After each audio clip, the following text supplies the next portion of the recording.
Flamengo continuará pagando Felipe Luiz. Rodrigo se pronuncia após perder a Copa do Mundo e Real Madrid tem graves problemas no seu ataque. Essas e muitas outras notícias eu vou mostrar para você na edição dessa quarta-feira do Boletim Weiner.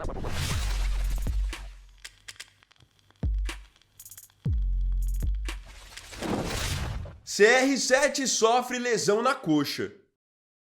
Nós iniciaremos a edição dessa quarta-feira, dia 4 de março do Boletim Weiner, pelo futebol internacional, começando pela Arábia Saudita. Cristiano Ronaldo, que é um jogador que, historicamente falando, nunca foi de se machucar, agora terá que ficar um tempinho de molho na equipe do Al Nassr. Isso porque o próprio Al Nassr acabou comunicando oficialmente que o atacante português foi diagnosticado com uma lesão na coxa. Não foi revelado qual é o grau da lesão do robozão, mas se sabe que ele ficará fora por tempo indeterminado. No momento, por conta dos conflitos que estão acontecendo no Oriente Médio, as partidas do Campeonato Saudita estão paralisadas. Quem sabe isso não pode dar o tempo que o Cristiano precisa para se recuperar dessa lesão da coxa, sem a necessidade de perder jogos do Al Nassr. Porque agora é um momento em específico em que o Al Nassr não pode ficar sem o Cristiano de novo. O Al Nassr está na briga pelo título da Saudi Pro League e ter que jogar as próximas partidas sem o seu principal jogador, o seu grande artilheiro, é algo que pode acabar fazendo com que o Al Nassr até perca pontos. Porque é aquilo que eu já falei principalmente quando o Cristiano estava meio que de greve. O Al Nassr tem bons jogadores. Você olha para o time e você vê o Sadio Mané, você tem o Coman, o Ângelo, o Brozovic, o João Félix. Só que o jogador que no fim das contas sempre chama a responsabilidade e decide com mais de 40 anos é o Cristiano. Barça não consegue remontada. Ainda no futebol internacional, nós vamos falar agora do futebol espanhol. Ontem, o Barcelona não conseguiu a sonhada remontada para cima do Atlético de Madrid.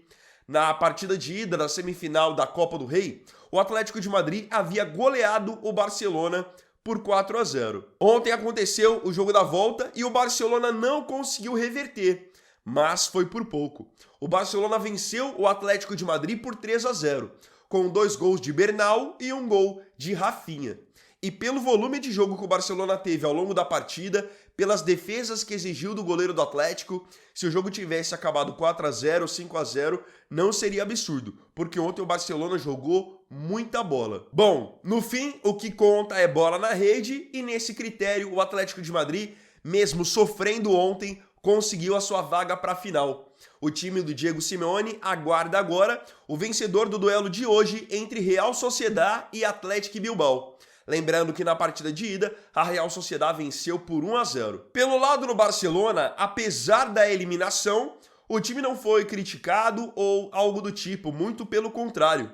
Os jogadores, após o apito final, foram muito aplaudidos e ovacionados pela torcida que compareceu ao estádio acreditando na virada. E um dos jogadores mais celebrados nesse sentido foi o atacante brasileiro e capitão Rafinha, que tem um prestígio absurdo com a torcida do Barcelona, e ontem ele, nitidamente chateado após o apito final, viu o estádio inteiro cantar o seu nome em coro. Rafinha satisfeito com o time. Mesmo com a eliminação, o capitão do Barcelona demonstrou estar satisfeito com o nível de jogo que o Barcelona apresentou ontem e disse que espera que o Barcelona possa repetir esse nível de atuação até o final da temporada. Se jogarmos mais partidas como esta até o final da temporada, então presenciaremos um final de temporada incrível. Só temos que continuar e manter a cabeça erguida. Amanhã é um novo dia e estou orgulhoso desta equipe. Lembrando que o Barcelona ainda tem a possibilidade de levantar 2 troféus nessa temporada. Eles estão liderando no momento a La Liga, com 4 pontos de vantagem sobre o Real Madrid, e estão nas oitavas de final da Liga dos Campeões. Vão enfrentar na semana que vem a equipe do Newcastle. Na Liga dos Campeões, eu não consigo colocar para vocês o Barcelona como um dos principais favoritos ao título, porque na Champions nós temos realmente muitas equipes fortes. Agora, na La Liga, eu acho que o Barça não vai deixar o título escapar, não. Real em apuros no ataque. Enquanto o Barcelona e o Rafinha estão se animando para essa reta final de temporada, o rival direto do Barcelona, o Real Madrid, está em um momento de grande preocupação. Isso porque o Real Madrid enfrentará agora, na próxima rodada da La Liga, o Celta de Vigo. Na semana que vem já tem o Manchester City pelas oitavas de final da Liga dos Campeões. E o técnico Álvaro Arbeloa terá sérios problemas para montar o time para essas partidas, especialmente pensando no seu ataque. Pensando no jogo contra o Celta em específico, o Real Madrid só tem 3 atacantes à disposição: o Vinícius Júnior, o Gonzalo Garcia e o Brahim Dias. Rodrigo teve uma terrível lesão, rompeu o LCA, está fora da temporada. Mbappé sofreu uma entorse no joelho, também não jogará contra o Celta, não jogará contra o Manchester City. E o Mastantuono, que não está lesionado, acabou sendo expulso no último jogo do Campeonato Espanhol, então será desfalque por suspensão. A situação fica ainda pior quando você leva em consideração que um outro jogador do setor ofensivo importante, que é o meia Jude Bellingham, também está lesionado e também não jogará contra a Celta de Vigo e muito menos contra a Manchester City. Com tantas lesões, tantos problemas no ataque, o que acontece? O Real Madrid pode tropeçar de novo na La Liga e ver o Barcelona aumentar ainda mais a sua diferença na liderança. Agora, pensando na Liga dos Campeões, como que o Real Madrid pretende agredir, tentar vencer o Manchester City em 2 jogos, sendo que o Real perdeu tanto poder de fogo? Porque agora, querendo ou não, fica muito previsível para o City que o jogo do Real será 200% focado no Vinícius Júnior. Quando você tem ali Vini, Rodrigo, o Mbappé e o Bellingham, fica algo muito mais dividido. Você tem vários jogadores que podem produzir algo diferente. Agora, tendo como opção o Vini, o Gonzalo e o Brahim, podem ter certeza que vai ser só bola no Vini. Tem um ponto que eu queria levantar com vocês e eu queria que vocês também fizessem essa observação. Vocês perceberam já o quão comum tem sido nas últimas temporadas jogadores do Real Madrid romperem o LCA? Eu não estou dizendo aqui que existe uma relação direta ou um motivo para que isso aconteça de maneira coletiva. Mas no Real Madrid essa lesão acontece com frequência. Ontem, após a lesão do Rodrigo, eu comecei a relembrar alguns desses casos. Olhem só, que já romperam o LCA no elenco do Real. O goleiro Courtois, os zagueiros Militão e Alaba, o Carvajal, lateral direito, já rompeu o LCA. Agora indo para o ataque, o Rodrigo é o caso mais recente. Então, como explicar tamanha coincidência? Será que é coincidência mesmo? Rodrigo se pronuncia após lesão. Após o mundo inteiro repercutir a gravíssima lesão de Rodrigo, sua ausência na Copa do Mundo e o fim da temporada para ele no Real Madrid, ele soltou o seguinte comunicado, o seguinte pronunciamento nas suas redes sociais. Um dos piores dias da minha vida. O quanto eu sempre temi essa lesão. Talvez a vida tenha sido um pouco cruel comigo ultimamente. Não sei se mereço isso. Mas do que posso reclamar? Quantas coisas maravilhosas já vivi que eu também não merecia. Um grande obstáculo surgiu na minha vida, na minha carreira, e que me impede de fazer o que eu mais amo por um certo tempo. Estou fora do restante da temporada com meu clube e fora da Copa do Mundo com meu país. Um sonho que todos sabem o quanto significa para mim. E só me resta ser forte como sempre. Isso não é uma novidade. Com a gravidade da lesão do Rodrigo, a tendência é de que ele volte aos gramados só em 2027. Agora, o problema do Rodrigo não será financeiro, não será por falta de assistência ou qualquer coisa do tipo. O problema do Rodrigo, no quesito no qual ele mais vai precisar se cuidar agora, será na questão mental. Porque você perde um fim de temporada decisivo pelo seu time, mas o principal, você perde uma Copa do Mundo, que é algo único. O Rodrigo já teve uma experiência em Copa, que foi na de 2022, mas a de 2026 não será igual a de 2022. E tem mais. Imaginem para a cabeça dele se o Brasil é campeão, consegue o Hexa sem a presença dele. Então, ainda mais para um jogador de altíssimo nível como o Rodrigo, quando o jogador está parado, está no DM, fica ocioso, os pensamentos ruins, os pensamentos negativos começam a aparecer.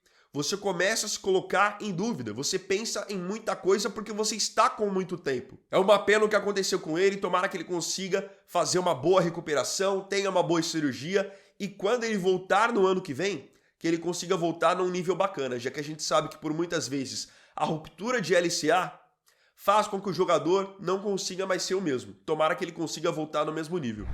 Botafogo empata com falha. Ontem tivemos mais um capítulo do Botafogo jogando a pré-Libertadores. O adversário dessa vez foi o Barcelona de Guayaquil, em jogo que aconteceu no Equador. E o Botafogo acabou empatando com os donos da casa. O jogo acabou em 1-1, com o Matheus Martins marcando o gol do Botafogo. Ele que tem sido bastante criticado pelos torcedores botafoguenses nos últimos tempos por estar perdendo grandes oportunidades. Ontem foi dele o gol que selou o empate. Só que, mais uma vez, o Botafogo acabou pagando um preço alto por não ter um goleiro confiável. Nesse começo de temporada, todos viram as várias falhas do goleiro Neto, que já tem falhado desde o fim da temporada passada. E ontem o titular foi o Léo Link, que também acabou falhando. O Botafogo tem dois goleiros que, somados, não dão um goleiro confiável.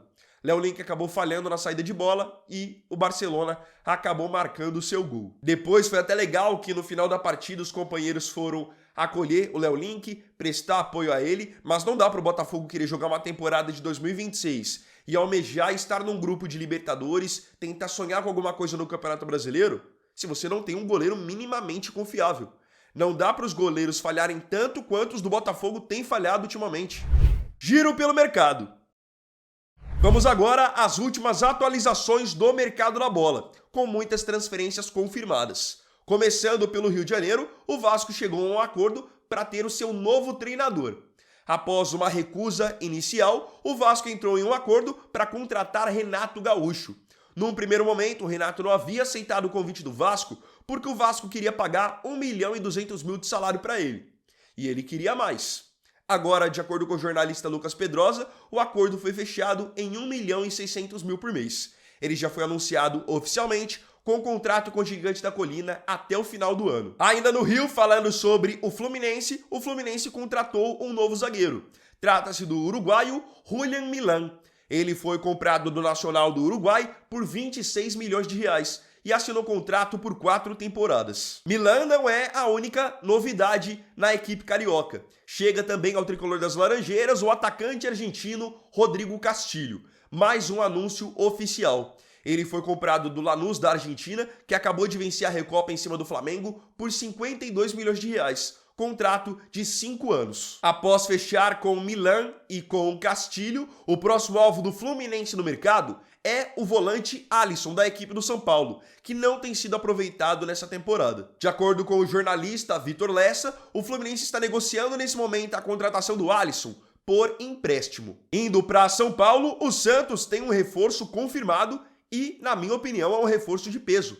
O Santos confirmou o retorno do zagueiro Lucas Veríssimo ao clube. Ele pertencia ao Al Duhail do Catar, mas estava emprestado ao Al-Akra, que é outro time lá do Catar. Com os conflitos que estão acontecendo no Oriente Médio, o Santos correu e acabou chegando a um acordo pelo Lucas Veríssimo, que já foi até anunciado oficialmente.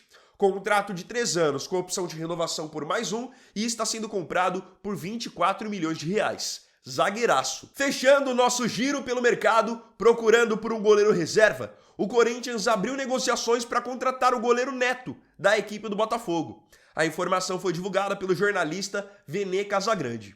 O Corinthians estava tentando a contratação do João Ricardo, goleiro do Fortaleza, mas o João acabou sendo reprovado nos exames médicos.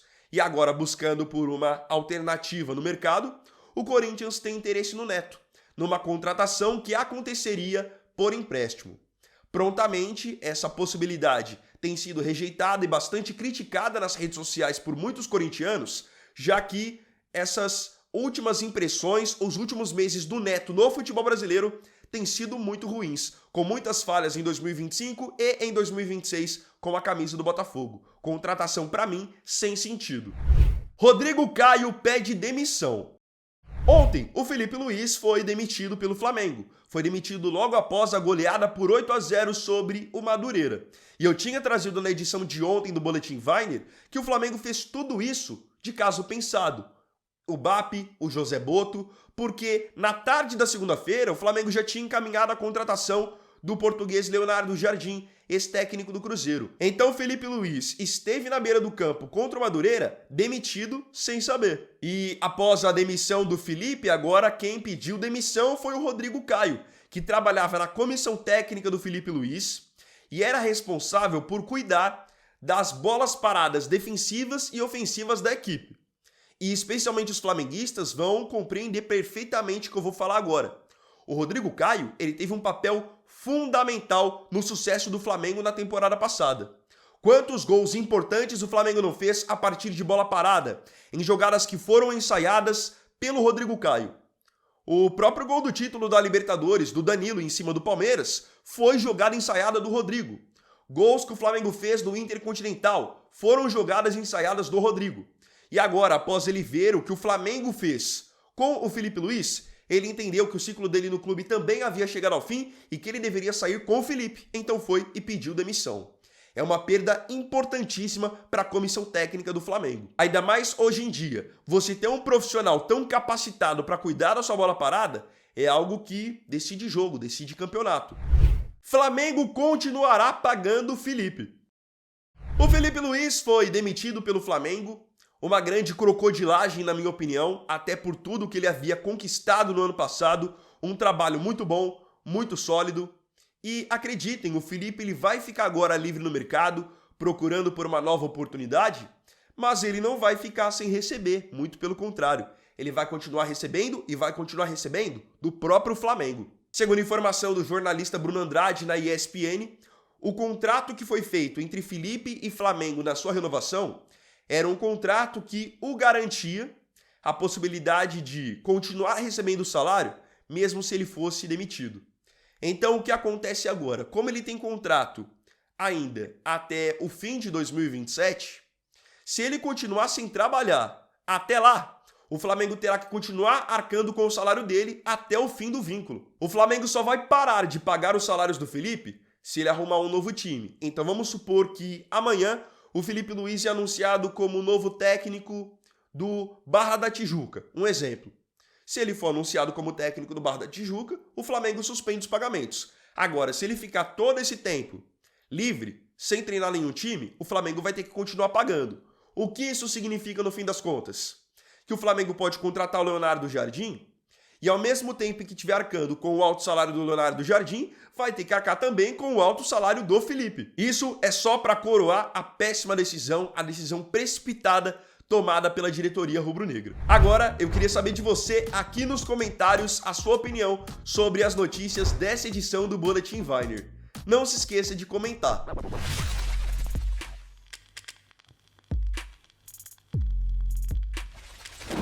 Então, bom, galera, esse vídeo aqui foi o primeiro dessa quarta-feira.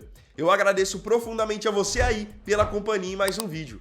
Se tiver gostado, deixe o seu like, se inscreva no canal e compartilhe também. É o seguinte, mais tarde, às 7 horas, eu tô de volta no canal para mais um conteúdo para vocês, porque vocês sabem, tô doente, mas mesmo assim a máquina não pode parar.